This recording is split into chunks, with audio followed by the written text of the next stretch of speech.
ጤና ይስጥልን ቤተሰብ ፈለጋ ዳጣ ቀጣይ ክፍል። ልጆቹ አረገዙ። ደረጀ በጣም ተናዷል ብለን ነበር።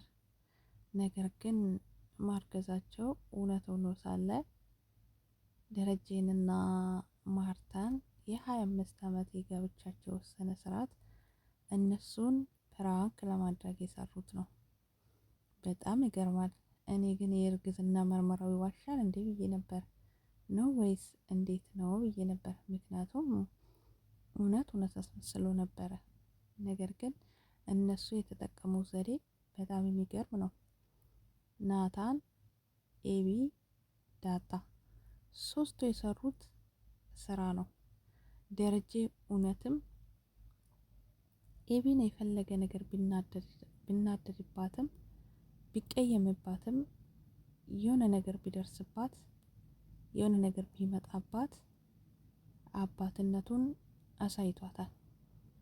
ምክንያቱም ኤቢ በጣም እናዳው ነበር፣ በጣም ተናዶባት ነበር።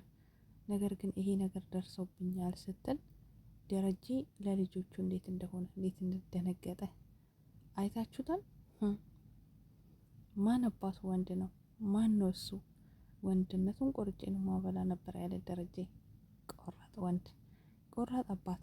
ማርታ የኔ እናት ተግዛ ደንግጣ ነበር። ልጆቼን በአንድ ጊዜ ማን ነው እንደዚህ ያደረጋቸው ብላ ነበር። እኔ ናታንን ይጠራጠራሉ። ምናልባት ማርታ ትንሽ ተጠራጥራለች፣ ጠይቃ ነበር። አይ እኔ አይደለሁም ብሏታል እሱ የሰሩት ስራ ስለሚያውቁ። ነገር ግን ኤቢ ወደ ላይ ስላት የሌለውን ከየት ላምጣ በማለት ትንሽ ተጠራጥሬ ነበር እኔ ራሴ። ዳጣ ግን ኮስተር ብላ ነው፣ ምንም ነገር አልታወቀባትም።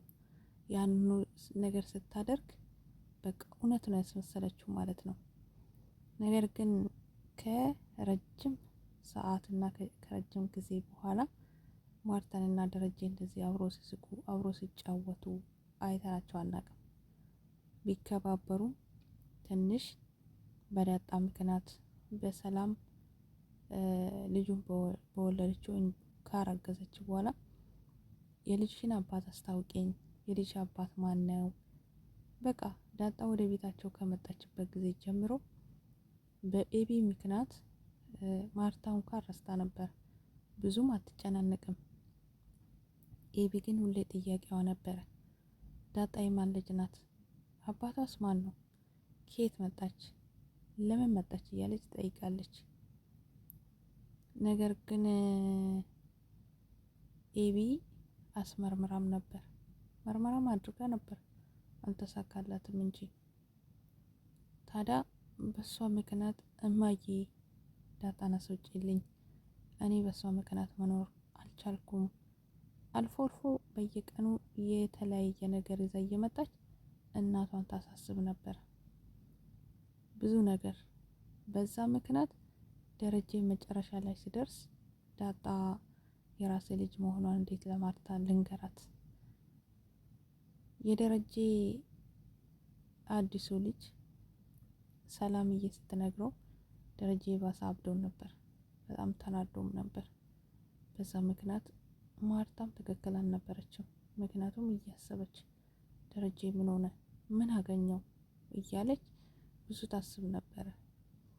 ስለዚህ ደስታቸውን አይተን አናውቅም፣ ስስቁም ብዙም አይታዩም። ከዛም ኤቢ የባሳ መርምራለሁ፣ ደብዳቤን አግኝቻለሁ፣ ዳጣና ሰላም እናትና ልጅ ናቸው ስትል የበለጠ ማርታ ጥርጣሬ ውስጥ ገብታለች። ምክንያቱም ደረጀም አይነግራትም ምን እንደሆነ፣ ምን እንዳጋጠመ ስለማይነግራት ይሄ ነገር ምንድን ነው በማለት እየተጠራጠረች መጣ ነበር። በዛ ምክንያት ደስታ ቤታቸው ውስጥ ብዙም የለም። ስለዚህ ዛሬ ግን ዳጣ፣ ኤቢ፣ ናታን ሆኖ ዳጣ ራሱ ኤቢ ራሱ ተስማምታ ከነሱ ጋር ይህንን ድራማ መስራቷ ጀግና ናት። እውነትም ትንሽ ወደ ራሷ ተመልሳለች ማለት ነው። ምክንያቱም ይህንን ሀሳብ ተቀብላ አባትና እናቷ ደስ እንዲላቸው ድራማ ላይ ተቀላቅላ ይህንን መስራቷ በጣም ደስ ይላል። ምክንያቱም ደረጀ በጣም ተደስቷል። መጀመሪያ ልጆቼን ማን ደፈራቸው፣ ልጆቼን በአንድ ቀን ማን እንደዛ ያደረጋቸው ብሎ ቢደነግጥም መጨረሻ ላይ ሐኪም ቤት ሊወስዳቸው እየሮጠ ሲመጣ ይኸውና ታሪኩ ሌላ ነው። ቤቱ ሙሉ ሆኖ ነጭ በነጭ ለብሰው አበባው ኬኩ ተዘጋጅተው ቡናው ተዘጋጅቶ ተዘርግተው ብቅ ስሉ ሌላ ተአምር ነው። በጣም ገረማቸው። ያንን ሁሉ ነገር አድርጎ እነሱም ካናደዱ በኋላ አባታቸውንም ኤቢ በተለይ አባቷ እውነት አባት እንደሆነ የፈለገ ነገር ቢሆን ለሷ ሁሉ ጊዜም እንደሚቆም አሳይቷታል። እሷም አይታለች። ምናልባት ኤቢ ካሁን በኋላ ደረጀ ላይ ትጨክን ይሆን? አባትነቱን ስትጠራጠር ይሆን? ማለቴ የሆነ ነገር የሆነ ችግር ቢመጣበት የሆነ ነገር ቢታይበት ደረጀን አሳልፋ አትሰጥም ኤቢ። ለነገሩ እሷ እውነት ነው ትላለች። በራሷ ጊዜ ወይም ደግሞ እሷ ላይ ሲደርስ ብቻ እውነቱን መቀበል አትወድም። ምክንያቱም እኔ እንዴት እታሰራለሁ? እኔ እንዴት እስር ቤት እገባለሁ? እኔ መታሰር የለብኝም። እኔ ጥፋተኛ አይደለሁም። እሱ ልመታኝ ስመጣ ብቻ መትቻለሁ ነው የምትለው። ግን ደግሞ ታዲያ የሰው ልጅ መታዋለች፣ ልጁም በህይወት የለም። ስለዚህ እውነቱ መውጣት አለበት። እውነቱ ነው ካለች ኤቢም እጇ ሰጥታ እውነቱን ተናግራ በህግ ተቀጣ ብትወጣ ጥሩ ነው። ግን እንደዛ እንዲሆን አትፈልግም በፍጹም። ምናልባት አርጁን እውነትም እንደዛ ተባት ፖሊስ ይዞ መጥተዋል። በስተ መጨረሻ እነ ደረጀ ደስታቸውን አጣጥሞ ሳይጨርሱ አርጁን ቤታቸው ግቢ ድረስ በመግባት ፖሊስ ይዞ መጥቷል። እውነት ይሄ ነገር እንዴት ይታያል? አርጁንስ ቢሆን አይጠየቅም ወይ? ምክንያቱም ይሄ ሁሉ የሆነ በሱ ሰበብ ነው። እሱ ልጁ ቤቱ ድረስ ይዞ ባይመጣ ኑሮ ልጁም አይሞትም ነበር። ኤቢም እዚህ ነገር ላይ አትወርቅም ነበር። እሱ ራሱ በህግ መጠየቅ አለበት። ለምን የሰው ቤት ድረስ እንደሄደ፣ ለምንስ ልጁን ይዞ እንደመጣ፣ ለምንስ እየተመላለሰ ልጅቷን እንደሚያስቸግራት በህግ መሰረት መጠየቅ አለበት።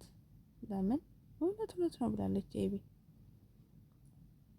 ስለዚህ አርጁን ራሱ ይታሰር ይሆን ወይስ እነሱ ላይ ፖሊሱ ምን ጥርጣሬ? ፖሊስ አንዴ ከገባበት ለምንድን ነው የሚል ጥያቄ ይጠይቃል። ምናልባት ውሃዬ ስለማታውቅ የሆነ ነገር ልትናገር ትችላለች። በዛ ምክንያት መርመራ ሊያደርጉ ይችላሉ። ስለዚህ ገዜና አዲሱ ዘበኛና ለዛዬ ምናልባት ንግግራቸው እርስ በራሳቸው ምናልባት እነሱም በኋላ ይፈላለጉ ይችላሉ። አይጣጣሙም። ገዜም ደግሞ የገጠር ሰው ነው፣ የከተማ ሰው አይደለም። የከተማ ነገሮች የሚደረጉ ነገሮች ሁሉ በጣም ነው ያስገርሙት። ዳጣና ናታንን መሀል ላይ ምጥን አዋረደቻቸው። እንደነሱ ሆናለሁ በማለት ውሃዬ ለነሱ ስትላት የነበረውን ወስዳ ቤተሰብ እናትና አባት ፊት ለፊት አዋረደች። ኤቢ ታዲያ ተናደደች። እውነት እንደዚህ ያደርጉ ነበር በማለት ደንግጣለች። ዘበኛውም ጨመረላቸው። ዘበኛው መጨረሻ አሳምሮታል። እነሱ ይሁኑ ሰይጣን ይሁኑ ውሻ ይሁን በጨለማ ነው ማንነታቸው አልተጣራልኝም ብለዋል። በዚህ እነሱም ሸውዶታል። ስለዚህ ምናልባት ኤቢ አሁንም አልቆረጠላትም ከናታን። ደረጀና ማርቲ ደግሞ እንግዲህ ዳጣና ናታን አንድ ላይ እንዳሉ ምናልባት ትንሽ ጥርጣሬ ይወስዳሉ። ደረጀ መቼም ቢሆን ከናታን ጋር አትሁኝ ብሎ ዳጣን መወቅሳት አይመስለኝም። ቢቆጣትም ስነ ስርዓት እንድትይዝ ቢያደርጋትም ግን ደግሞ ሁለቱን አንድ ላይ የሚከለክላቸው አይመስለኝም። ምክንያቱም ደስ ይለዋል። ኤቢ ጥሩ ብትሆንና መልካም ብትሆንና ኤቢ ጋራሱ ቢጋቡ ደረጀ ደስታውን አይችልም ነበር።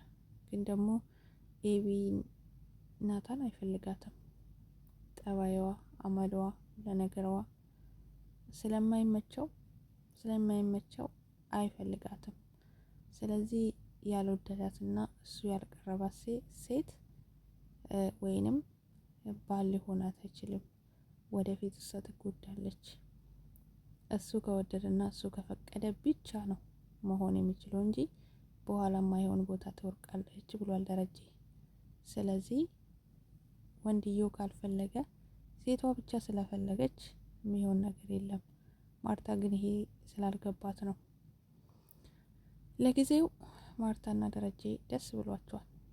ማርታ ምን አሳለፋችሁ በህይወታችሁ ውስጥ ብላ ተጠይቃ እንግዲህ ልጅ መውለድ አትችይም በተባለችበት ሰዓት ፈተናውን በምን ሁኔታ እንዳሳለፈች እና እንዴት አርጋስ እዚህ እንደደረሰች ተናግራለች። በደረጀ ብላለች። ደረጀ ወንድ ልጅ ወለድሽ አልወለድሽ ምንም ችግር የለውም፣ እነዚህን የመሳሰሉ ልጆችን ሰጥተሽኛል፣ ስለዚህ ሀሳብ አይግባሽ በማለት እዚህ አደርሶኛል፣ እስከ ዛሬም ብርታቴ ነው ብላለች። አሁን እኔ ናታን ቢሆን አቶ ደረጀ ፈተና ቢቀጥመው ማርታዬ እናቴ አንቺስ እንዴት ነው የምትቀበይ? ፈተናውን እንዲያልፍ ምን ታደርጋለሽ ብሎ ነበር መጠየቅ የነበረበት። ግን ቀላል አድርጎ ደረጀንስ እንዴ አባዬ አንተስ ብሎ ጠይቆታል። እስካሁን ከባድ ፈተና አልገጠመኝም ናትዬ በዚህ ብናልፎ ብሎታል። እሱም ደግሞ ጉዳዩን ስለማውቀው በቀላሉ አልፎታል። ማርታ ግን አጥብቅና ጠይቅ ለምን አለፍክ በማለት ትንሽ ጫን ብላለች። እኔ መልስ ተመልሶልኛል፣ ስለዚህ ሌላ ጨዋታችንን ቀጥል በማለት ደስታቸውን ቀጥሏሉ። እንግዲህ መጨረሻ ላይ አርጁን ሰው ይዞ መጥቷል። እነሱም እየጨረሱ ነበር። ስለዚህ አርጁን ራሱ ይታሰራታል ወይስ እነ ኤቢ ላይ እንግዲህ ምን ይመጣባቸው ይሆን? ኤቢ ትታሰር ይሆን ወይስ ፖሊሱ ምንም ፍንጭ ሳያገኝ ምንም ላያረግ ይችላል። ግን ደግሞ የሆነ ሰው ምናልባት ድንገት ከተናገረ ፖሊሱ ተጠራጥሮ ዳግመኛ ይመለስ ይሆን? ምን እንደሚፈጠር ቀጣይ ላይ እንግዲህ ውድ ቤተሰቦቼ አብረን እናያለን። ደራቱ ግን እናንተም እየገባችሁ ላይክ እና ሰብ እያደረጋችሁ እነሱንም አበረታቱ። ቪዲዮን ከወደዳችሁ ቤተሰብ እየሆናችሁ ከጎኔ የሆኑ መልካም ቆይታ ይሁንላችሁ። ውድድ ነው ማረጋችሁ። ባይ ባይ።